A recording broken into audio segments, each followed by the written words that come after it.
Sveiki visi, sveikinuosi servise 007, norėdamas pademonstruoti šį dailų Subaru Outback automobiliuką 2023 metų, 2,5 litro variklis, opozitinis, 4 cilindrų, be turbinos su tiesioginiu arba kitaip tariant direct injection varikliu.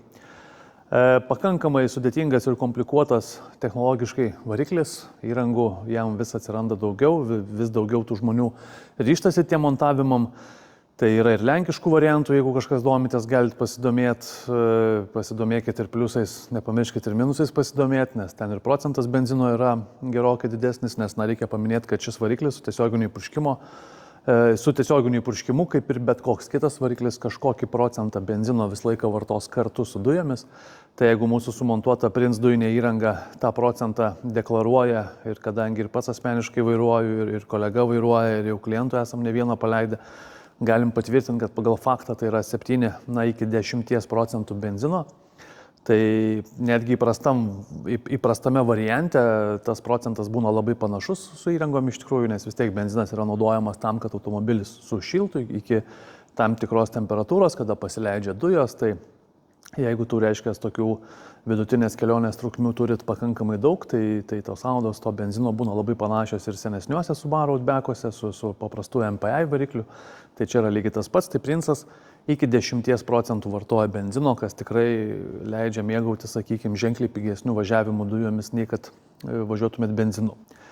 Tai vat, o apie pačią sistemą, tai kaip jau ir minėjau, yra sumontuota Prince dujinė įranga, taip pats valdymo blokas sumontuota štai čia, atnaujinta iš tikrųjų kompakt versija valdymo bloko, šiek tiek kompaktiškesnis, patogesnis darbui.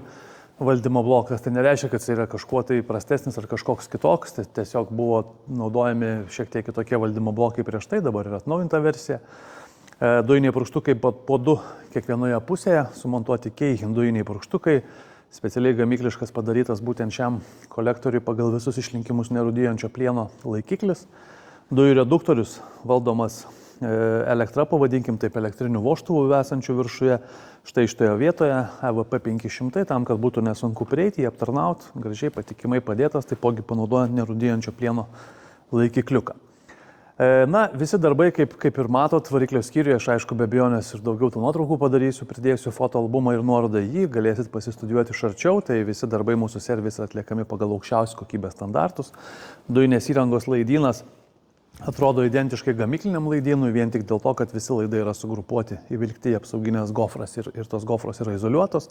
Tai originaliai Subaru naudoja pilką tokią, sakykime, izoliaciją, tai mes naudojam juodą, tai va tik tai toks ir skirtumas.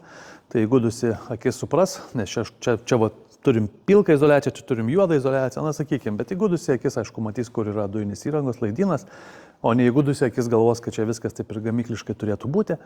Tai va, yra specialios apsauginės gofros, žarnas montuojam vėlgi su teflono vidumi, tam, kad nebūtų jokių dujinės įrangos kvapų, tiek nuo filtro iki purkštukų, tiek nuo reduktoriaus iki filtro. Čia taipogi turim teflonų dengtą žarną, specialias apsauginės gofras, sakykime, specialius laikiklius. Viskas sumontuota taip, kad kiek įmanoma mažiau trukdytų prieiti ir atlikti eksploatacinius, sakykime, kažkokius einamus variklio darbus, viskas sudėta tvarkingai, elementariai, saugiklis taipogi vietoje, diagnostinė jungtis vietoje, instruktažo metu bus viskas klientui paaiškinta, parodyti ir pademonstruoti. Automobilis su išvalytų, kiek tai įmanoma, variklio skyrium, sudėtinga čia viską labai gražiai išvalyti, kadangi yra išpurkštas Crown antikorozinė danga, apie tai atskiruose ten reportažuose buvau įdėjęs reportažą, kaip čia viskas atrodo, bet netgi oro filtro plasmasinis dangtis stipriai išpurkštas, kad nesurūdytų. Tiesiog matyti taip yra dengiamas, tai sudėtingai čia tą variklio skyrių paskui išvalyti, nes viskas bėga, viskas tepa ir viskas yra išgliziota. Tai va, bet kiek įmanoma apvalėm, kiek įmanoma viskas atrodo lyg ir gražiai ir neblogai. Tai va, tai tiek apie patį variklio skyrių. Dujų perjungimo mygtukas kartu su naujų valdymo bloku taipogi eina atnaujintas. Tai jį čia turim labai gražiai leidę štai šitoje vietoje, be abejonės lauke padarysiu dienos šviesoje nuotrauką, kaip jis atrodo realiai va šitoje vietoje. Labai gera iš tikrųjų vieta, patogi vieta. Dujų balionas sumontuotas atsarginio rato vietoje, dugnas yra lygus, tvarkingas, balionas štai čia. Ir didžiausias pliusas yra tas, kad ir klientas pagidavo jo maksimaliai didelio.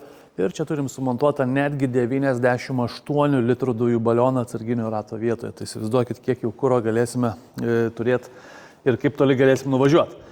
Pildymas prie benzino užpilimo vietos, stengiamės, kad būtų patogu, vadinasi atsidarę, atsisukam kamštelį, kamštelį įdėjom tokį, kad jisai čia būtų, kaip ir iš principo nėra būtinas ir galim jungtis pistoletą ir iš karto pildytis dujas. Tikrai labai patogu, paprasta ir elementaru.